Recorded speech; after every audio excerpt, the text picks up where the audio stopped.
Hi ಹಾಲ್ ಇದು ಬುಧವಾರದ mini log ಆಗಿರುತ್ತೆ ನೋಡಿ. ನಾನು ಹಿಂದಿನ ದಿನನೇ ಹೆಸರು ಬೇಳೆನ ನೆನೆಸಿ ಇಟ್ಬಿಟ್ಟಿದ್ದೆ ದೋಸೆ ಮಾಡೋಣ ಅಂದ್ಬಿಟ್ಟು. ಹಾಗೆ ಸನ್ನಿಗೂ ಕೂಡ ಸ್ಕೂಲ್ಗೆ ರೆಡಿ ಮಾಡೋಣ ಅಂತ ಮಾಡ್ತಾ ಇದ್ದೀನಿ. ನೆಕ್ಸ್ಟು ದೋಸೆ ಬೇಡ ಪಡ್ಡು ಹಾಕೋಣ, ಅವನಿಗೆ ತುಂಬ ದಿನ ಆಯಿತು ಟಿಫಿನಿಗೆ ಕಟ್ಟಿ ಅಂತ ಅಂದ್ಬಿಟ್ಟು ಪಡ್ಡು ಹಾಕ್ತಾ ಇದ್ದೀನಿ. ಆ್ಯಂಡ್ ಅವನಿಗೆ ಟಿಫಿನ್ ಕೂಡ ರೆಡಿ ಮಾಡಿಬಿಟ್ಟು ಅವನಿಗೆ ಸ್ಕೂಲಿಗೂ ಕೂಡ ಕಳಿಸ್ಬಿಟ್ಟು ನಾರ್ಮಲಾಗಿ ನಮ್ಮದು ಏನಿರುತ್ತೆ ಪೂಜೆ ಆ್ಯಂಡ್ ನಾನು ಕೂಡ ಟಿಫಿನ್ಗೆ ರೆಡಿ ಮಾಡ್ಕೊಳ್ಳೋಣ ಅಂಥೇಳಿ ಶೇಂಗಾ ಚಟ್ನಿ ಮಾಡ್ಕೊತಾ ಇದ್ದೀನಿ. ನಾರ್ಮಲ್ ಕೊಬ್ಬರಿ ಇರ್ಲಾರ ಟೈಮಲ್ಲಿ ಮಾಡ್ಕೊತ ರೆಸಿಪಿ.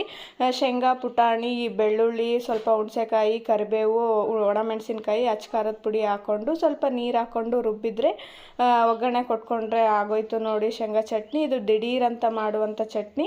ನಿಮಗೂ ಈ ಫುಲ್ ಲಿಂಕ್ ಬೇಕಾಗಿದ್ದರೆ ನನ್ನ ಒಂದು ಯೂಟ್ಯೂಬ್ ಚಾನಲ್ನ ಚೆಕ್ ಮಾಡಿ. ಆ್ಯಂಡ್ ಹೆಸರು ಬೇಳೆಯಿಂದ ದೋಸೆ ಕೂಡ ಮಾಡಿದ್ದೀನಿ, ನೋಡ್ತಿರ್ಬೋದು. ಹಾಗೆ ನನ್ನ ಹೊಸ ಸ್ಯಾರಿ ಕಲೆಕ್ಷನ್ ಕೂಡ ತೋರಿಸ್ತಾ ಇದ್ದೀನಿ. ನನ್ನ ಯೂಟ್ಯೂಬ್ ಚಾನಲ್ ಒಂದ್ಸಲ ಚೆಕ್ ಮಾಡಿ. Thank you.